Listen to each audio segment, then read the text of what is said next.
కాలుష్య రహిత హరిత కొండపల్లి నిర్మాణమే తమ లక్ష్యమని మైలవరం ఎమ్మెల్యే వసంత కృష్ణప్రసాద్ అన్నారు. ఇందులో ప్రజలంతా భాగస్వాములు కావాలని ఆయన పిలుపునిచ్చారు. ఈ ప్రాజెక్టును ప్రారంభించుకోవడం ద్వారా చెత్త సమస్యను పరిష్కరించే దిశగా రాష్ట్ర ప్రభుత్వం మరో ముందడుగు వేసిందని ఆయన వ్యాఖ్యానించారు. కొండపల్లి మున్సిపాలిటీలో అత్యాధునిక చెత్త వ్యర్థాల ప్రాసెసింగ్ ప్లాంట్ ప్రారంభమైంది. సీఎం చంద్రబాబు నాయుడు ఈ ప్లాంట్ ను వర్చువల్ గా ప్రారంభించగా మంత్రి నారాయణ అధికారికంగా ప్రారంభోత్సవం చేశారు. ఈ సందర్భంగా ఎమ్మెల్యే వసంత కృష్ణప్రసాద్ మాట్లాడుతూ చెత్త సమస్యను శాశ్వతంగా పరిష్కరించే లక్ష్యంతో కొండపల్లిలో చెత్తను విలువైన వనరులుగా మార్చి ఆధునిక వ్యర్థాల నిర్వహణ వ్యర్థను ఏర్పాటు చేసుకోవటం ఎంతో ఆనందంగా ఉందన్నారు. ఈ కేంద్రం తడి పొడి చెత్తను శాస్త్రీయ పద్ధతిలో ప్రాసెస్ చేస్తుందన్నారు. పర్యావరణ పరిరక్షణ కాలుష్య నియంత్రణలో ఈ ప్రాజెక్ట్ కీలక పాత్ర పోషిస్తుందన్నారు. ప్రజలంతా తడి చెత్త పొడి చెత్తను వేరువేరుగా అందించి కాలుష్యరహిత హరిత కొండపల్లి నిర్మాణంలో భాగస్వాములు కావాలని ఆయన పిలుపునిచ్చారు. ఈ కార్యక్రమంలో అధికారులు, జనసేన మైలవరం ఇన్ఛార్జ్ అక్కల రామ్మోహన్ రావు, టీడీపీ నాయకులు పాల్గొన్నారు. ఈరోజు గౌరవ ముఖ్యమంత్రి గారు గుడివాడ నుంచి వర్చువల్గా ప్రారంభించారు కొండపల్లిలో ఉన్నటువంటి డ్రై టు వేస్ట్ మేనేజ్మెంట్ ఈ ప్రాజెక్టు. ఇటీవల ఒక నెల 15 రోజుల క్రితం మన మున్సిపల్ శాఖ మంత్రి నారాయణ గారు కూడా వచ్చి నేను నారాయణ గారు విజిట్ చేయడం జరిగింది. మీ అందరికీ తెలిసిందే, రాష్ట్రంలో ఈ మున్సిపల్ చెత్త అంతా గత ప్రభుత్వ హయాంలో లక్షల మెట్రిక్ టన్నులు ఈ రాష్ట్రంలో మొత్తం పెరిగిపోవడం. అట్లాగే మన కొండపల్లి మున్సిపాలిటీ కూడా కొంచెం ఇబ్బందికరమైన పరిస్థితి వచ్చి ఎక్కడ పడితే అక్కడ ప్లాస్టిక్ వ్యర్థాలు ఇబ్బందికరమైన పరిస్థితి. కూటమి ప్రభుత్వం అధికారంలోకి రాగానే దాన్ని పెద్ద ఎత్తున మన గుంటూరు దగ్గరలో ఉన్నటువంటి ప్లాంట్కి తరలించి వేస్ట్ టు పవర్ జనరేషన్ ప్రాజెక్టులో చాలా వరకు క్లియర్ చేశారు. ఇప్పుడు ప్రాంతీయంగా కూడా ప్లాంట్లు నెలకొల్పుతూ ఉన్నారు. దాంట్లో భాగంగా ఎన్టీఆర్ జిల్లాలో మన కొండపల్లిలోనే ఈ తొలి ప్లాంట్ పెట్టడం అయింది. ఇది ఈ రోజు నుంచి వాడుకలోకి వచ్చింది. తప్పకుండా ఇప్పుడు ఈ ప్లాస్టిక్ వ్యర్థాలు ఎక్కువైనందువల్ల ఈ కాలంలో డ్రైనేజీల్లో పెద్ద ఎత్తున ఈ ప్లాస్టిక్ వ్యర్థాలు చేరుకొని మురుగునీరు కిందకి వెళ్లకుండా కొద్దిపాటి వర్షాలకే లోతట్టు ప్రాంతాలన్నీ జలమయం అవటం, తీవ్రమైనటువంటి ఇబ్బందికర పరిస్థితులు ఉన్నాయి. వీటికి ఇక నుంచి మున్సిపాలిటీ బాధ్యత. ఇప్పటి వరకు ఏదో రకంగా కొంత తీసినా మళ్ళీ అది వాటిలోకి వెళ్ళటం. కాబట్టి ఇది జాగ్రత్తగా కలెక్ట్ చేసి వేస్ట్ మేనేజ్మెంట్ ప్లాంట్కి తీసుకొస్తే మన ప్రాంతం కాలుష్యరహితంగా మాట్లాడే అవకాశం ఉంది. తప్పకుండా ఇది మున్సిపాలిటీగా శ్రద్ధ వహించి జాగ్రత్తగా ఉపయోగించుకోవాలి. ప్లాంటు లేటెస్ట్గా కట్టారు, ప్లస్ 4 సంవత్సరాల పాటు అదే కాంట్రాక్టర్స్ మెయింటెనెన్స్ కూడా ఇవ్వడం జరిగింది. కాబట్టి ప్లాంట్ నిరంతరాయంగా పనిచేస్తుంది. ఇక్కడ కూడా ఉన్నటువంటి వేస్ట్ మొత్తం కూడా జగ్గేపేటలో ఉన్నటువంటి పాత ప్లాంట్ని తరలించడం జరిగింది. ఇటీవల కాలంలో కొద్ది గొప్ప అయిన పేర్కొంటే ఆ వేస్ట్ కూడా తీసుకొచ్చి ఈ ప్లాంట్లో వచ్చే 20 రోజుల్లో పాత వేస్ట్ లేకుండా చేసి ఏ రోజు వచ్చింది ఆ రోజు ప్లాంట్కి వచ్చేటట్టుగా జరిగింది. గుంటూరు పశ్చిమ నియోజకవర్గ పరిధిలో 21వ డివిజన్ కృష్ణబాబు కాలనీలో జరిగిన ఘటనపై గుంటూరు పశ్చిమ ఎమ్మెల్యే టీడీపీ పొలిట్ బ్యూరో సభ్యురాలు గల్లా మాధవి స్పందించారు. ఈ అమానవీయ ఘటన పట్ల ఆమె తీవ్ర ఆవేదనతో పాటు ఆగ్రహం వ్యక్తం చేశారు. మహిళల గౌరవం, భద్రతకు విఘాతం కలిగించే ఎలాంటి చర్యనైనా సహించబోమని, తప్పు చేసిన వారికి శిక్ష తప్పదని ఎమ్మెల్యే స్పష్టం చేశారు. గుంటూరు పశ్చిమ నియోజకవర్గ పరిధిలో 21వ డివిజన్ కృష్ణబాబు కాలనీలో జరిగిన ఘటనపై గుంటూరు పశ్చిమ ఎమ్మెల్యే టీడీపీ పొలిట్ బ్యూరో సభ్యురాలు గల్లా మాధవి స్పందించారు. ఈ అమానవీయ ఘటన పట్ల ఆమె తీవ్ర ఆవేదనతో పాటు ఆగ్రహం వ్యక్తం చేశారు. మహిళల గౌరవం, భద్రతకు విఘాతం కలిగించే ఎలాంటి చర్యనైనా సహించబోమని, తప్పు చేసిన వారికి శిక్ష తప్పదని ఎమ్మెల్యే స్పష్టం చేశారు. కృష్ణబాబు కాలనీలో 2 రోజుల క్రితం జరిగిన సంఘటన అత్యంత హేయకరమైన, బాధాకరమైన విషయం. గుంటూరు పశ్చిమ నియోజకవర్గ పరిధిలో ఇలాంటి ఒక సంఘటన చోటు చేసుకున్నందుకు నిజంగా చాలా చాలా బాధిస్తున్నాను. ఇలాగ ఒక మహిళ పట్ల ఒక దాష్టికానికి గురి అయిన వ్యక్తుల్ని చట్టరీత్యా చాలా తీవ్రంగానే శిక్షించడం కూడా జరిగింది. అయితే ఈ సంఘటనలోకి వస్తే 15 సాయంత్రం 2 కుటుంబాల మధ్య ఒక చిన్న వివాదం, అది చిలికి గాలివానలాగా మారి ఒక మహిళ పట్ల అత్యంత హేయమైన ఒక చర్యగా మార్చిన పరిస్థితి అందరం కూడా చూడడం జరిగింది. అయితే ఇది 16వ తారీఖున బాధితురాలు మా పశ్చిమ ఆఫీస్కి వచ్చి నాకు ఇవి జరిగిన వివరణ అంతా కూడా ఇవ్వడం జరిగింది. ఇలాగా తెలుగుదేశం పార్టీ కార్యకర్త, ఒక నాయకుడు ఇలా దాడి చేయించాడు మా మీద అని చెప్పి బాధితులు ఎంతో తీవ్ర ఆవేదనతో తనకు తగిలిన దెబ్బలతో మా ముందుకు రావడం జరిగింది. ఇమ్మీడియట్ గా అప్పటికప్పుడే నగరంపాలెం స్టేషన్ పరిధిలో జరిగిన ఈ ఘటనకి సిఐ గారికి కాల్ చేసి ఇక్కడ పార్టీలకు సంబంధం లేదు, నాయకులు ఎవరైనా వ్యక్తులు ఎవరైనా సరే వాళ్ళ మీద తీవ్రమైన చర్యలు తీసుకోవాలి, దీనికి పాల్పడిన వ్యక్తి ఎవరు ఉన్నా కూడా ఆ సంఘటనలో వాళ్ళందరూ కూడా ఇమ్మీడియట్ గా యాక్షన్ లోకి తీసుకోవాలి అని చెప్పి సిఐ గారికి చాలా సీరియస్ గా ఆయనకి డైరెక్షన్ ఇవ్వడం కూడా జరిగింది. ఇది 16వ తారీఖు సాయంత్రం అంగన్వాడీ రివ్యూ అయిపోయిన తర్వాత నా దృష్టిలోకి వచ్చిన సంఘటన విషయం ఇది. బాధితురాలు స్వయంగా రావడం జరిగింది. అప్పటికప్పుడే అదే 16వ తారీఖు ఇమీడియట్ యాక్షన్ తీసుకోవాలి అని చెప్పి సదరు పోలీస్ అధికారికి కూడా చెప్పడం జరిగింది. ఆ సంఘటనలో అక్కడ చోటు చేసుకున్న సంఘటనలో తెలుగుదేశం ప్రధాన కార్యదర్శి, అదే విధంగా ఒక హిజ్రా, అదే విధంగా 2-3 నాయకులు, అదే విధంగా కొందరు అక్కడ స్థానికంగా ఉన్న ప్రజలు ఈ సంఘటనలో దాదాపుగా 9 మంది దీంట్లో భాగస్వామ్యులు అయ్యారని తెలవడం జరిగింది. నా దృష్టిలోకి వచ్చిన వెంటనే వీళ్ళ మీద కఠిన చర్యలు తీసుకోవాలి అని కూడా చెప్పడం జరిగింది. సదరు వ్యక్తి కూడా నా దగ్గరకు వచ్చి వాళ్ళు కూడా నా మీద ఎదురుదాడి చేశారు, వాళ్ళు కూడా అసలు ముందు మొదలు పెట్టారు అని చెప్పి నాకు వివరణ ఇవ్వడం జరిగింది. అయితే ఏది ఎలా ఉన్నా, పరిస్థితులు ఎటుపోయినా ఒక మహిళ పట్ల వాళ్ళు ప్రవర్తించిన తీరు అనేది చాలా చాలా బాధాకరం, అత్యంత హేయమైన విషయం. కాబట్టి మీరు చట్టరీత్యా దీని మీద శిక్షార్హులు అవుతారు, ఖచ్చితంగా దీన్ని మీరు ఫేస్ చేయాలి అని చెప్పి అప్పటికప్పుడే ఆ సదరు కార్యకర్తకి వార్నింగ్ ఇచ్చి మరి ఇతని మీద ఇమీడియట్ గా యాక్షన్ తీసుకోవాలి అని చెప్పి పోలీస్ అధికారులకు కూడా డైరెక్ట్ చేయడం జరిగింది. కృష్ణా తీరాన నాయకుల భవనాలు, గెస్ట్ హౌస్లకు అనుమతులిస్తున్న ప్రభుత్వాలు పేదల ఇళ్లకు మాత్రం పట్టాలు ఇవ్వడం లేదని సిపిఎం రాష్ట్ర కార్యదర్శి వర్గ సభ్యులు సిహెచ్ బాబురావు విమర్శించారు. కృష్ణా నది మధ్యలో ఉన్న భవానీ ఐలాండ్ భూములను, కాలువ కట్టలపై భూములను బహుళజాతి సంస్థలకు చౌకగా లీజుకు ఇస్తున్న ప్రభుత్వం పేదవారికి మాత్రం పట్టాలు ఇచ్చేందుకు చేతులు రావడం లేదని ఆయన ధ్వజమెత్తారు. దశాబ్దాల కాలంగా నివాసముంటున్న కృష్ణా కరకట్ట ప్రాంత ఇళ్లకు తక్షణమే ఇళ్ల పట్టాలు మంజూరు చేయాలని, ఇల్లు లేని పేదలకు నగరంలో 2 సెంట్ల ఇళ్ల స్థలం ఇవ్వాలని సిపిఎం ఆధ్వర్యంలో కృష్ణలంక తారక రామానగర్ 17వ డివిజన్లో పాదయాత్ర నిర్వహించారు. ఈ కార్యక్రమంలో సిపిఎం రాష్ట్ర కార్యదర్శి వర్గ సభ్యులు సిహెచ్ బాబురావు మాట్లాడుతూ ప్రభుత్వం అధికారంలోకి వచ్చి 2 సంవత్సరాలు దాటిపోయిందని, ఎన్నో ఆశలతో ప్రజలు కూటమి ప్రభుత్వానికి ఓట్లు వేసి గెలిపించారన్నారు. ఎన్నికల్లో గెలిపిస్తే పట్టాలు ఇస్తామని హామీ ఇచ్చారని, ఇప్పటికీ ఈ ప్రాంత ఇళ్లకు పట్టాలు లేవన్నారు. ప్రతి ఏటా వరదల్లో ఇల్లు మునిగిపోయి, ఇల్లు దెబ్బతిని సామాన్లు కోల్పోయినా పొట్ట చేత పట్టుకుని పనుల కోసం కట్టలపైనే నివాసం ఉన్నారన్నారు. నదీ తీరంలో నాయకులు, కోటేశ్వర్లు పెద్ద భవంతులు, విశ్రాంత భవనాలు, ప్యాలెస్లు కట్టుకుంటే నిర్మాణాలకు అనుమతులు ఇచ్చారు. 50 సంవత్సరాలుగా తాటాకులు, రేకుల షెడ్లో ఎండలకు మాడిపోతున్నారని, అప్పు చేసి కప్పు మార్చుకుంటామంటే వారికి ఎందుకు అనుమతి ఇవ్వరని బాబురావు ప్రశ్నించారు. వారికి పట్టాలు ఇచ్చి శాశ్వత హక్కు కల్పించాలని ఆయన డిమాండ్ చేశారు. ఈ కార్యక్రమంలో తూర్పు నగర కార్యదర్శి పుప్పాల కృష్ణ, నగర కార్యదర్శి వర్గ సభ్యులు తమ్మిన చంద్రశేఖర్, కోరాడ రమణ, స్థానిక నాయకులు వై కృష్ణ, కోటిరెడ్డి, జీకే ప్రసాద్, ఆదాం తదితరులు పాల్గొన్నారు. విజయవాడలో కృష్ణానది తీరాన వేల మంది పేదవాళ్ళు 4-5 దశాబ్దాల నుండి జీవిస్తూ ఉన్నారు. కానీ ఇంతవరకు వాళ్ళకి ఆ ఇంటి మీద హక్కు లేదు, పట్టా లేదు. ప్రతి సంవత్సరం వరదల్లో మునిగిపోతా సర్వస్వం కోల్పోతా ఉన్నారు. అయినా పొట్ట చేతి పట్టుకుని పన్నుల కోసం ఆ కృష్ణానది తీరానే కష్ట నష్టాలకు వచ్చి బతికారు. మరి ఈ గవర్నమెంట్ పట్టాలు ఇస్తామని చెప్పారు, కానీ ఇంతవరకు మాట్లాడట్లా. పైపెచ్చి వాళ్ళు ఏమంటున్నారు, ఇది ఇరిగేషన్ భూమి, కేంద్ర ప్రభుత్వం నుంచి అనుమతి రావాలంటున్నారు. కేంద్ర ప్రభుత్వం ఎవరిది? మరి డబుల్ ఇంజిన్ మోడీ గారు ఎన్డీఏ సర్కార్ అని అక్కడ ఇక్కడ అన్నప్పుడు కేంద్రం నుంచి కాగితం తీసుకురావడంలో సంతకమే, 1 నయా పైసా ఖర్చు లేదు. మరి తూర్పు నియోజకవర్గంలో ఉన్నటువంటి ఎమ్మెల్యే గారు 3 సార్లు గెలిచారు. గవర్నమెంట్ మీది, కేంద్రం మీది, ఇవ్వడానికి మీకు ఏం అడ్డం వచ్చింది? పెద్ద పెద్ద హోటళ్ళు కట్టుకోవటానికి కలెక్టర్ ఆఫీస్కి ఎదురుగుండా 10 అంతస్తుల హోటల్, స్టార్ హోటల్ కట్టారు. అది ఇరిగేషన్ భూమి కాదా? మరి ఇక్కడ ఊరి గుడిసెల్లో ఉన్న వాళ్ళకి పట్టా ఇవ్వడానికి మీకు అడ్డం వచ్చింది, దానికి ఎలా వచ్చింది? అలాగే 99 సంవత్సరాలు లీజు పేరుతో ఇరిగేషన్ భూములన్నింటినీ ఇచ్చేశారు, ఇక్కడ ఇవ్వడానికి ఏం అడ్డం వచ్చింది? చంద్రబాబు నాయుడు గారు కృష్ణా కరకట్టన పెద్ద భవంతిలో ఆయన ఇంకా చాలా మంది పెద్దవాళ్ళు ఉన్నారు, వాళ్ళందరికీ అది పట్టా భూములు అంటున్నారు. అంటే కృష్ణానది పక్కన పెద్దవాళ్ళకి మాత్రం పట్టాలు ఉంటాయా, పేదవాళ్ళకి పట్టాలు ఉండవా? ఇదంతా కుంటి సాకులు చెప్తున్నారు. మెడ మీద కత్తి వేలాడుతూనే ఉంది. వాళ్ళకి పన్నులు లేవు కొంతమందికి ఇంతవరకు. రెండోది, పన్నులు ఉన్న పేర్లు మారలేదు, కరెంటు లేదు కొంతమందికి. మరి ఇవన్నీ కూడా కృష్ణా కరకట్ట వాసులకి ఈరోజు ఎన్నో ఇబ్బందులు పడుతున్నారు. నిజంగా ప్రభుత్వం పెద్దవాళ్ళకి ఏమీ లేకుండా ఫారెస్ట్ భూములు కూడా మార్చేసి పెద్ద కంపెనీలకు ఇచ్చేస్తున్నారు.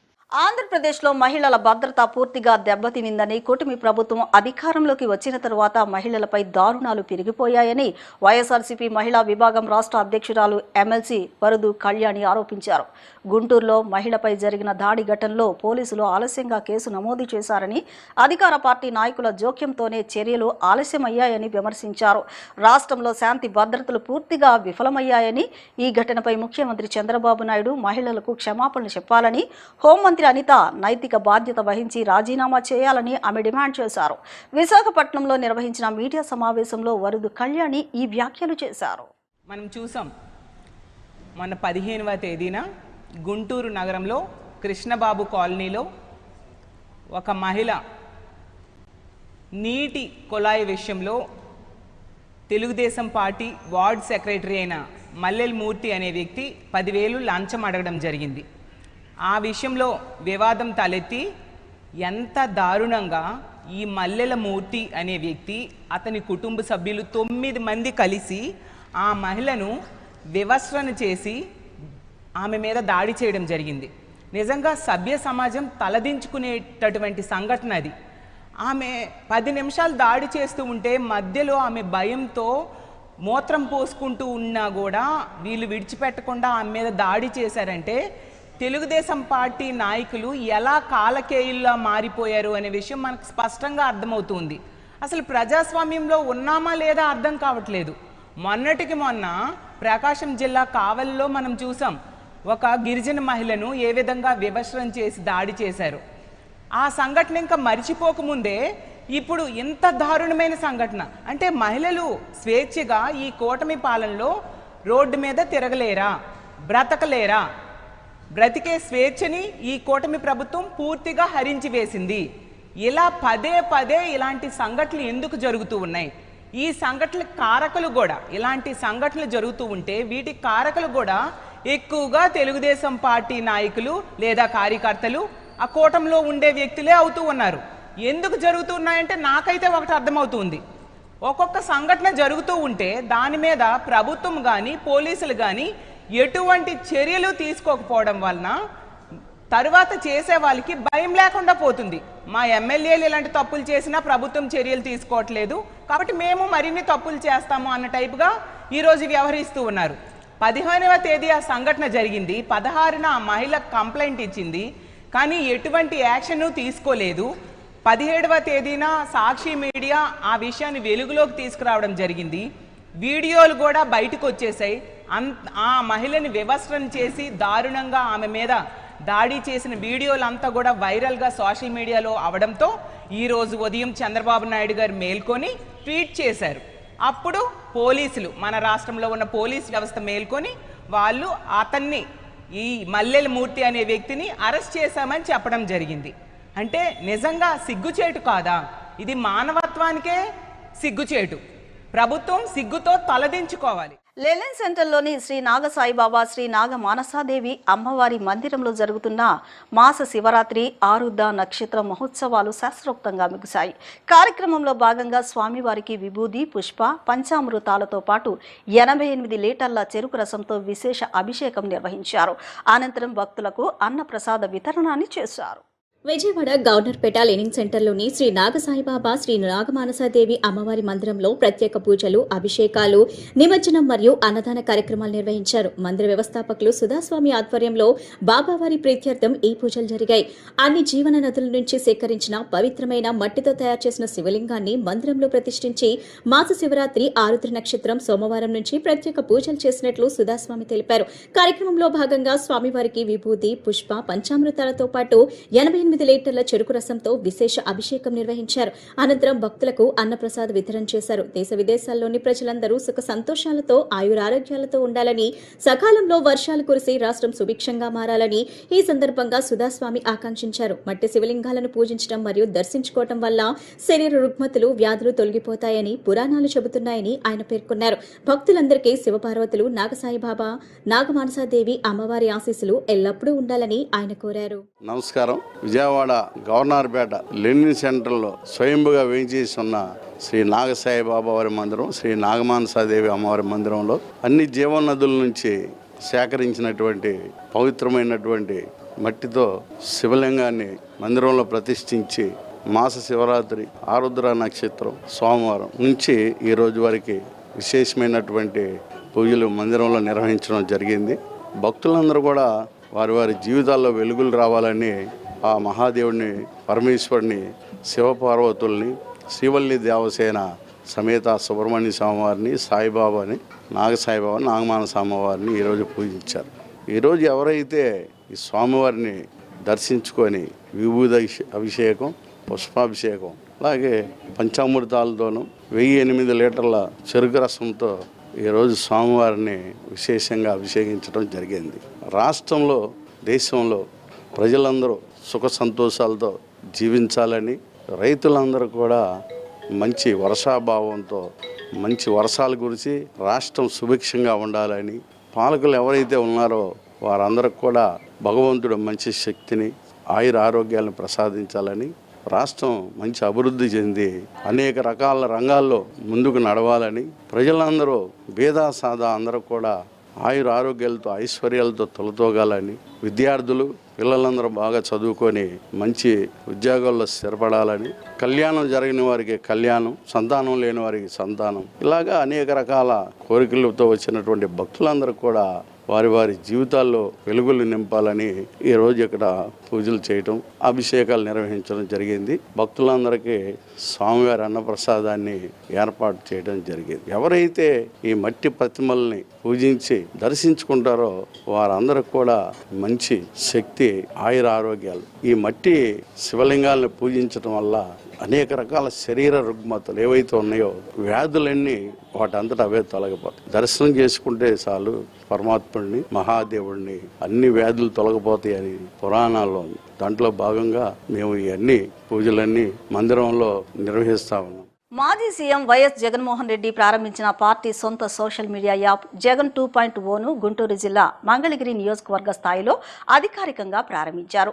నియోజకవర్గ సమన్వయకర్త దొంతిరెడ్డి వేమారెడ్డి, ఎమ్మెల్సీ మురుగుడు హనుమంతరావు మంగళగిరి వైసీపీ కార్యాలయంలో పోస్టర్ను ఆవిష్కరించారు.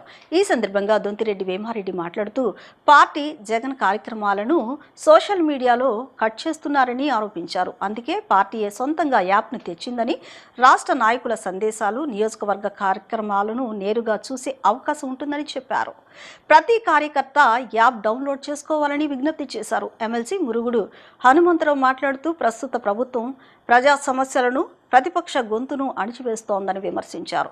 ప్రజలకు నిజాలు చేరువ చేయడానికే ఈ యాప్ను ఉపయోగిస్తున్నామని అన్నారు. మా నేత వైఎస్ జగన్మోహన్ రెడ్డి గారు 2 రోజుల క్రితం ఓపెన్ చేసిన సోషల్ మీడియా యాప్ని ఇవాళ మన నియోజకవర్గ స్థాయిలో కూడా ప్రారంభించడం జరిగింది. దీనికి ఎందుకంటే పార్టీ ప్రోగ్రామ్స్ కానీ, ఈవెన్ జగన్మోహన్ రెడ్డి గారు చేసే కార్యక్రమాలు కానీ సోషల్ మీడియాలో వచ్చాయి, చాలా వరకు కట్ చేయడం జరుగుతుంది కొందరు. అందుకని పార్టీయే సొంతంగా మనం జగన్ గారు 2.0 అని సూపర్ యాప్ ఒకటి ప్రారంభించడం జరిగింది.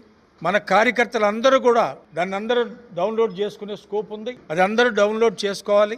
మన నియోజకవర్గంలోని వైఎస్ఆర్ కాంగ్రెస్ పార్టీ ప్రతి కార్యకర్త, ప్రతి మెంబరు కూడా ఈ యాప్ని డౌన్లోడ్ చేసుకుంటే రాష్ట్ర స్థాయిలో మన నాయకులు జగన్మోహన్ రెడ్డి గారు ఇచ్చే సందేశాలు కానీ, అదేవిధంగా ప్రతి కాన్స్టిట్యున్సీలో జరుగుతున్న కార్యక్రమాలు కానీ, వివిధ ప్రాంతాల్లో ఉన్న మన నాయకులు, కార్యకర్తలు చేస్తున్న అన్ని కార్యక్రమాలు కూడా మనం యాప్లో చూసుకోవడానికి అవకాశం ఉంటుంది. కాబట్టి ప్రతి కార్యకర్త కూడా ఈ యాప్ను అనుసంధానం చేసుకోవాల్సిందిగా ఈ సందర్భంగా కోరుతున్నారు. వైఎస్ఆర్ కాంగ్రెస్ పార్టీ అధినేత జగన్మోహన్ రెడ్డి గారు మన పార్టీ యాప్ని ప్రారంభించడం జరిగింది. దానికి కారణం ఏంటంటే అసలు ప్రభుత్వ పరిపాలనలో ఉన్నటువంటి ప్రభుత్వాలు ప్రశ్నించేటటువంటి పరిస్థితి లేకుండా, మనం ఏమి ప్రశ్నించినా అధికారంలో ఉన్న పార్టీ అర్థం చేసుకొని దానికి అనుగుణంగా పరిపాలన చేయాలి తప్ప ప్రతి విషయాన్ని కూడా కట్ చేసి ప్రజల దగ్గరికి తీసుకెళ్లేటటువంటి పరిస్థితి లేకుండా చేయటం చాలా దుర్మార్గమైనటువంటి విధానం. దానికి గాను ఇక ఈ విధానంలో మనం సరైనటువంటి ప్రజలకు సందేశాలు చేర్చలేం. ఈ పరిపాలనలో జరుగుతున్నటువంటి పరిస్థితులను కూడా ప్రజలకు తెలియజేయాలంటే మనం సొంతంగా యాప్ను పెట్టుకొని దాన్ని కార్యకర్తలందరూ కూడా డౌన్ చేసుకొని చూసుకునే విధంగా ప్రతి అడుగు కూడా మనకి తెలిసే విధంగా ఉంటుందనేది నేను ఈ సందర్భంలో తెలియజేస్తున్నా. పార్టీ కూడా అదే కోరుతా ఉంది. ప్రజలకి పరిపాలనా విధానాన్ని మనం అపోజిషన్లో ఉన్నటువంటి వాళ్ళని చెప్పగలగాలి. చెప్పేటటువంటి పరిస్థితిని ప్రజలకు తెలియకుండా చేయాలని ప్రభుత్వం చూడటం అనేది చాలా దుర్మార్గమైనటువంటి చర్య. దానికి అనుగుణంగా మనం ప్రజలకు తెలియజేసేటటువంటి ఏర్పాట్లు సొంతంగా చేసుకోవటం చాలా సంతోషం. కార్యకర్తలందరూ కూడా అర్థం చేసుకొని యాప్ని డౌన్లోడ్ చేసుకొని మనందరం కూడా దానికి అనుగుణంగా నడవాలని చెప్పి కార్యకర్తలందరికీ కూడా మనం చేస్తాం. ఆంధ్ర సిరిడిగా పేరుగాంచిన ముత్యాలంపాడు సిరిడి సాయిబాబా మందిరంలో గురు పౌర్ణమి వేడుకలు ఘనంగా నిర్వహించనున్నామని మందిర ఆలయ నిర్వాహకులు తెలిపారు. వందలాది మంది భక్తులు పాల్గొనే వీలుగా సామూహిక సత్యవ్రతాలు, పూజా కైంకర్యాలు, పంచామృతాలతో సహస్ర కలశాభిషేకాలు, అన్నదాన కార్యక్రమాలు నిర్వహిస్తున్నామని వెల్లడించారు. భక్తులు పెద్ద సంఖ్యలో వేడుకల్లో పాల్గొని బాబా ఆశీస్సులు పొందాలని ఆయన కోరారు. నగరంలోని సత్యనారాయణపురం ముత్యాలంపాడు ఆంధ్ర షిరిడి సాయిబాబా మందిరంలో గురు పౌర్ణమి వేడుకలు ఘనంగా జరగనున్నాయి. వేడుకలకు సంబంధించి ఏర్పాట్లు సిద్ధమయ్యాయి. ఈ సందర్భంగా బాబావారి మందిరాన్ని సుందరంగా తీర్చిదిద్దారు. ఈ సందర్భంగా ఆలయ నిర్వాహకులు మాట్లాడుతూ గురు పౌర్ణమిని వ్యాస పూర్ణిమ అంటారని తెలిపారు. వేకుజామునే కాకడహారతి, పంచామృతాలతో అభిషేకం, సహస్ర కలశాభిషేకం, గణపతి పూజ, పుణ్యాహవచనం, మండపారాధన, కలశవాహన, వేద మంత్రాల స్వామివారి అభిషేకం చేయనున్నట్లు వెల్లడించారు. అభిషేకం అనంతరం స్వామివారికి అలంకరణ, మధ్యాహ్నం 25,000 మందికి పైగా అన్నదాన కార్యక్రమం నిర్వహిస్తున్నట్లు తెలిపారు. ఈ వేడుకలకు భక్తులు విశేష సంఖ్యలో పాల్గొని బాబావారి ఆశీస్సులు పొందాలని కోరారు. ప్రతి ఒక్కరూ తమ గురువును పూజించాలని, వారి ఆశీస్సులు పొందాలని సూచించారు. గురు పౌర్ణమి రోజు బాబావారిని పూజిస్తే సుఖ సౌభాగ్యాలు, ఆరోగ్యం సిద్ధిస్తాయని తెలిపారు. బాబావారి ముక్కు చివరి అంచున అంటే స్వామివారి నుంచి మన కళ్ళలో ఇక్కడ ప్రసింపజేసి మన కళ్ళను చూస్తే అక్కడ విపరీతమైనటువంటి తెల్లదన కాంతి వస్తుంది. అది ఈ ముత్యాలంపాడు సాయిబాబాలో ఉన్నటువంటి విగ్రహంలో ఉన్నటువంటి నిగ్రహం శక్తి. ఆ శక్తి మూలకంగానే మేము ఇన్ని కార్యక్రమాలని నిరాటంకంగా చేయగలుగుతున్నాం. సార్ మీరు అబ్జర్వ్ చేసుకోండి, శుభ్రంగా ఓపిక ఉండాలి, స్ట్రైట్గా నిలబడాలి. ఆ నిలబడినప్పుడు బాడీ అటు ఇటు పోకుండా మీ కళ్ళు మాత్రమే ఆ ముక్కు నుంచి ఆయన చూడండి. సర్వసాధారణంగా ప్రతి వాళ్ళు బాబావారు ఎడం కాలు మీద కుడి చేయి ఇచ్చారు, ఆ రెండు నుంచి చూడండి అని చెప్తారు. అది జ్ఞానం కోసం, ఇది మోక్షం కోసం. జ్ఞానము మోక్షము రెండు ఇవ్వగలిగినటువంటి ప్రాంతం ఇది. అంచేత మాది ఎందువల్ల అదే చెప్పాను నేను ఆయనకు. ఆయన వస్తానన్నారు, నేను నిజమా అంటే అన్నారు, వచ్చి మీరు చూసుకోండి అన్న. ఆయనే అప్పుడు ఆశ్చర్యపోయి మేము ఇట్లా మేము ఇంత గోశాల ఉంది, మేము కూడా ఒక గోశాలని మాకు 6 ఎకరాల పొలం ఉండింది, దాంట్లో యథేశిగా గోవులు తిప్పుకుందాం అనుకుంటున్నారు మీరు. అదే మా గౌరవాధ్యక్షులను అడిగాను, ఇచ్చేద్దామండి, మంచి కార్యక్రమానికి మనం కూడా ప్రోత్సాహం చేద్దాం, మన మందిరం వ్యాప్తి చెందుతుంది అన్నటువంటి అభిప్రాయాన్ని కూడా వ్యక్తపరచడం జరిగింది. కాబట్టి ఆంధ్ర షిరిడి ఎందుకయింది అంటే తెలియకుండా అందరికీ పనులు జరిగిపోతున్నాయి. ఇక్కడికి వచ్చిన వాళ్ళ కోరికలు ఎందుకు నెరవేరుతున్నాయి అంటే ఆ శక్తి, మహిమాన్వితమైనటువంటి శక్తిని దాన్ని మీరందరూ వీక్షించండి. ఏదైనా సరే ఆ శక్తిని మీరు చూడగలిగితే మీకు సమస్యలు వెంటనే తీరిపోతున్నాయి. అందుచేత మేము ఈసారి మా వ్యాస పూర్ణిమ సందర్భంగా డాక్టర్ రామకృష్ణ గారు, ధూళిపాల రామకృష్ణ గారిని సన్మానించాం. ఆయన కళా కాలేజీలో హెడ్ ఆఫ్ ది డిపార్ట్మెంట్ చేశారు. సంస్కృత ఆంధ్ర కవుల్లో సుమారు 500 పైన పుస్తకాలను రాయటం జరిగింది. మన ముత్యాలంపాడులో వెలసిన ఈ షిరిడి సాయిబాబా మందిరంలో అత్యంత వైభవపేతంగా గురు పూర్ణిమ మహోత్సవాలు జరుగుతున్నాయి. ఈ గురు పూర్ణిమ మహోత్సవం అంటే సద్గురువు అయినా ఏ గురువునైనా ఆరాధన చేయాలి. గురువు అంటే ఒకడే గురువు కాదు, ఒక్కొక్క మనిషికి ఒక రకమైన గురువు ఉంటాడు. ఈ కలియుగంలో సద్గురు సాయినాథుడే గురువు. అటువంటి గురువుని ఆరాధన చేస్తే భగవంతుడు కూడా అనుగ్రహించినది గురుడు అనుగ్రహిస్తాడు. అదే కనుక గురుడు ఆగ్రహిస్తే భగవంతుడు కూడా రక్షణ చేయలేడు. అటువంటి అవధూత, పిలిస్తే పలికే భగవానుడు మన సాయినాథుడు. మన ముత్యాలంపాడు సాయినాథుడు చాలా విశేషమైన వాడు. ఎందుకంటే ఇక్కడ జరిగే కార్యక్రమాలు ఎక్కడ కూడా జరగవు కాబట్టి ఆ చేసే పూజల వల్ల వచ్చే శక్తి అనంతమైనది. అందుచేత అన్ని వేల మంది భక్తులు ఈరోజు ఇక్కడ రావడం జరుగుతోంది. ఆ రోజు గురు పూర్ణిమ రోజు సుమారుగా ఒక 20,000 మంది భక్తులకి కావాల్సిన అన్నప్రసాద వితరణ ఏర్పాట్లు చేస్తున్నాం. మా మందిరంలో మీకు తెలుసు అందరికీ 14 సంవత్సరాలు బట్టి నిత్యాన్నదానం ఎప్పటి నుంచో మొదలైంది. కరోనా సమయంలో కూడా భారతదేశం అంతా కూడా అక్కడ అన్నదానం ఆగిపోయినా మన మందిరంలో మా మందిర గౌరవాధ్యక్షుడు గౌతమ్ రెడ్డి గారి యొక్క సూచన మేరకు కరోనా సమయంలో కూడా ఆయన కూడా మాస్క్ కట్టుకుని ఇతర ప్రదేశాలకు వెళ్ళి ఎక్కడైతే వలస కూలీలు ఉన్నారో వారందరికీ అన్నప్రసాదం ఇవ్వటం, మా గుడి నుంచి 2,000 మందికి అన్నప్రసాదం అందించడం జరిగింది. అంటే ఇక్కడ ఉండే బాబావారికి అన్నప్రసాదం అంటే చాలా ఇష్టం. అటువంటి విశేషమైన ఈ గుడిలో భక్తులందరూ కూడా వారి యొక్క శక్తి అంటే వారి కులమత భేదాలు లేకుండా, లేకపోతే వాళ్ళకుండా ఐశ్వర్యము గొప్ప భేదాలు లేకుండా అందరూ వచ్చి బాబా ప్రసాదాన్ని స్వీకరించడానికి తహతలాడుతూ ఉంటారు. చేత భక్తులందరూ కూడా ఆ రోజు తప్పనిసరిగా విచ్చేసి బాబా ప్రసాదాన్ని తీసుకోవడానికి ఇక్కడుండే సేవకులతోటి వాలంటీర్స్ తోటి సహకరించి అందరూ ప్రసాదం తీసుకుని ఆ రోజు ఉదయం 5 గంటల నుంచి రాత్రి 11 గంటల వరకు మందిరం తీసే ఉంటుంది. అందరికీ దర్శన నిమిత్తం మధ్యాహ్నం సమయంలో కట్టడం కూడా జరగదు. అంచేత భక్తులందరూ తరలి రావాల్సిందిగా కోరుచున్నాం. అదేవిధంగా వారం రోజుల ముందు నుంచి గురు చరిత్ర పారాయణం జరుగుతుంది. దాంట్లో కూడా అందరూ పాల్గొనవచ్చును. ఈ విశేషమైన కార్యక్రమాల్లో పాల్గొని సద్గురువు యొక్క అనుగ్రహంతో ఆనందంగా జీవించాలని మనవి చేస్తున్నాం. కూటమి ప్రభుత్వం కార్మికుల సమస్యలను పరిష్కరించడంలో పూర్తిగా విఫలమైందని ఏఐటీయూసీ రాష్ట్ర ప్రధాన కార్యదర్శి వెంకట సుబ్బయ్య తీవ్ర స్థాయిలో విమర్శించారు. పెరుగుతున్న ధరలకు అనుగుణంగా కార్మికులకు న్యాయమైన వేతనాలు కల్పించాలని, పెండింగ్లో ఉన్న 12వ పీఆర్సీని తక్షణమే అమలు చేయాలని ప్రభుత్వాన్ని డిమాండ్ చేశారు.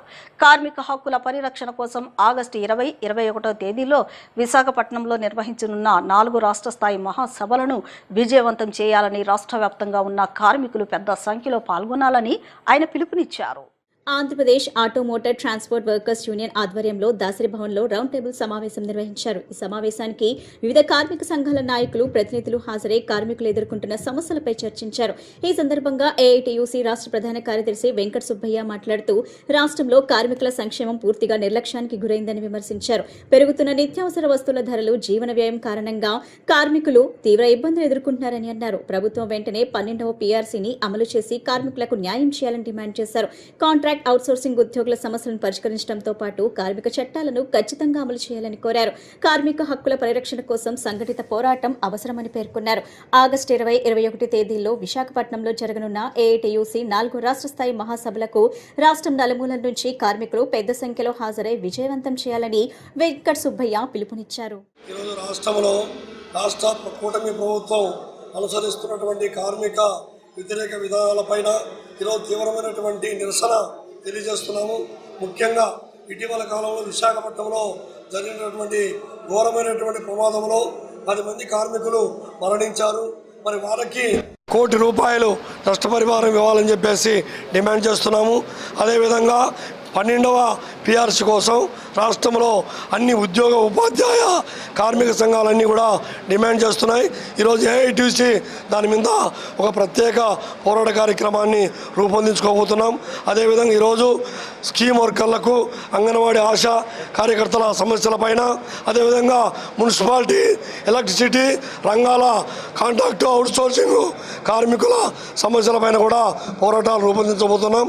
కాబట్టి ఈ రాష్ట్ర ప్రభుత్వం వెంటనే ఇటువంటి అన్ని రకాల సమస్యలపైన మరి స్పందించి న్యాయం చేయకపోతే రాబోయే కాలంలో తీవ్రమైనటువంటి ఉద్యమాలు సాగిస్తామని తెలియజేస్తున్నాం. రాష్ట్ర నలుమూలల నుండి 28 జిల్లాల నుండి 20 కేంద్ర కార్మిక సంఘాల నుండి కూడా ఎన్నికైనటువంటి ప్రతినిధులు ఈ మహాసభ, ఈ యొక్క కౌన్సిల్ సమావేశంలో పాల్గొంటున్నారు.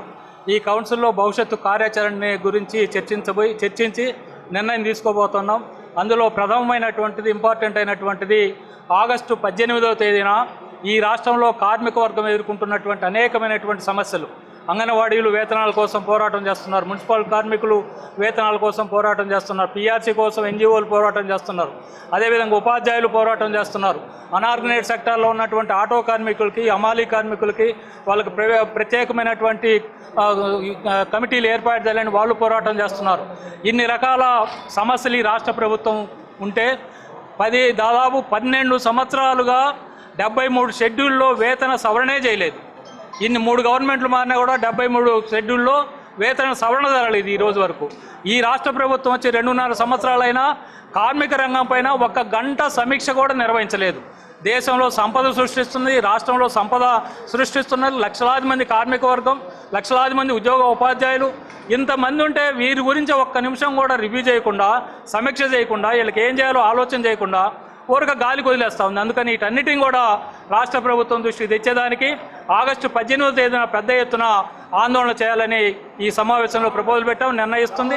ఈ కార్యక్రమాన్ని జయప్రదం చేయాలని ఈ కౌన్సిల్ తరఫున కార్మిక వర్గాన్ని పిలిపిస్తా ఉన్నాం. చినుకు పడితే రాజధాని రహదారుల్లో చిత్తడిగా మారుతున్నాయి. ఈ రోడ్లలో రాకపోకలు సాగించే ద్విచక్ర వాహనదారులు తరచూ ప్రమాదాల బారిన పడుతున్నారు. సంబంధిత అధికారులు వాహనాలు జారి పడకుండా తగిన చర్యలు చేపట్టాలని కోరుతున్నారు.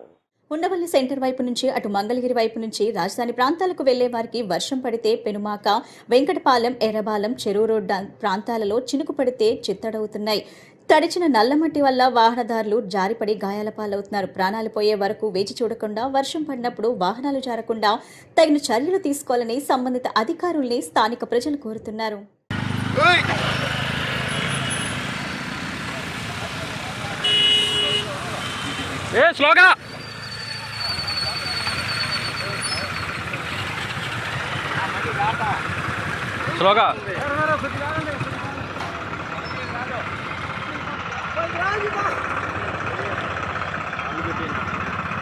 నల్లమట్టిగా జారిపోతుంది. స్లోగా వెళ్ళి బాబాయ్.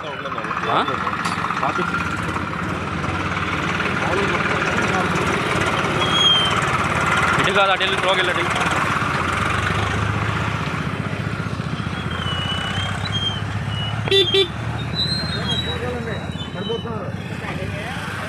ఏ స్లోగా వెళ్ళి తమ్ముడు.